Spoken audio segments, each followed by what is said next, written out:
यीशु के पुनरुत्थान की कहानी ईसाई धर्म का एक केंद्रीय और महत्वपूर्ण हिस्सा है।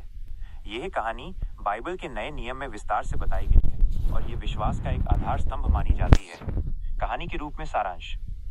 क्रूस पर चढ़ाए जाने के बाद यीशु मसीह को एक कब्र में रखा गया था, जिसके द्वार पर एक बड़ा पत्थर लुढ़का दिया गया था और रोमन सैनिकों द्वारा पहरा दिया गया था।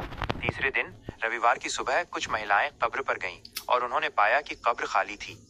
वहां एक स्वर्गदूत ने उन्हें बताया कि यीशु मृतकों में से जी उठा है। इसके बाद यीशु अपने शिष्यों और कई अन्य लोगों को विभिन्न स्थानों और समयों पर प्रकट हुए। इन मुलाकातों में उन्होंने उनसे बात की, उन्हें सिखाया और उन्हें यह विश्वास दिलाया कि वो वास्तव में जीवित हैं। थोमा, जो शुरू में इस पर विश्वास नहीं कर रहे थे, ने यीशु के घावों को छूकर अपनी आंखों से देखा और फिर विश्वास किया। यीशु का पुनरुत्थान उनके शिष्यों के लिए एक निर्णायक घटना थी। जो शिष्य उनकी मृत्यु के बाद डर और निराशा में थे, वे अचानक साहसी और प्रेरित हो गए और दुनिया भर में सुसमाचार का प्रचार करने लगे। ऐतिहासिक सत्य कहानी। यह सवाल सदियों से विद्वानों, धर्मशास्त्रियों और आलोचकों के बीच बहस का विषय रहा है।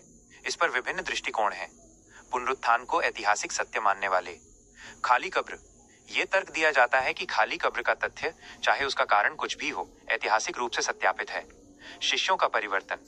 यीशु की मृत्यु के बाद उनके शिष्यों का भयभीत से साहसी प्रचारकों में बदल जाना उनके पुनरुत्थान के अनुभव के बिना असंभव माना जाता है। गवाहों की संख्या। बाइबल के अनुसार यीशु कई बार 500 से अधिक लोगों को एक साथ प्रकट हुए। इतने सारे लोगों का एक साथ भ्रम होना असंभव माना जाता है। आरंभिक चर्च की स्थापना। ईसाई धर्म का तेजी से फैलना और स्थापित होना पुनरुत्थान के विश्वास के बिना संभव नहीं था, जो कि इस धर्म का मूल आधार था। पुनरुत्थान को कहानी या मिथक मानने वाले। चमत्कारों का अभाव।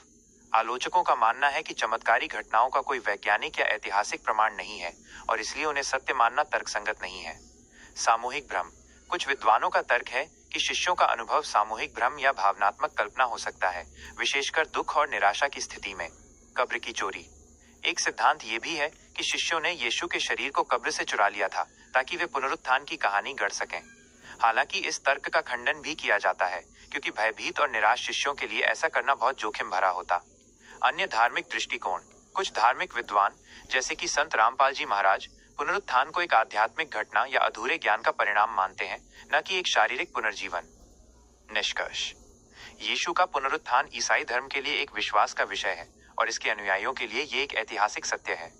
हालांकि गैर विश्वासियों और आलोचकों के लिए ये एक ऐसी घटना है जिसके लिए सीधे ऐतिहासिक या वैज्ञानिक प्रमाण नहीं है और वे इसे एक धार्मिक कहानी मानते हैं। ये एक ऐसा विषय है जहां विश्वास और तर्क के बीच का अंतर स्पष्ट हो जाता है।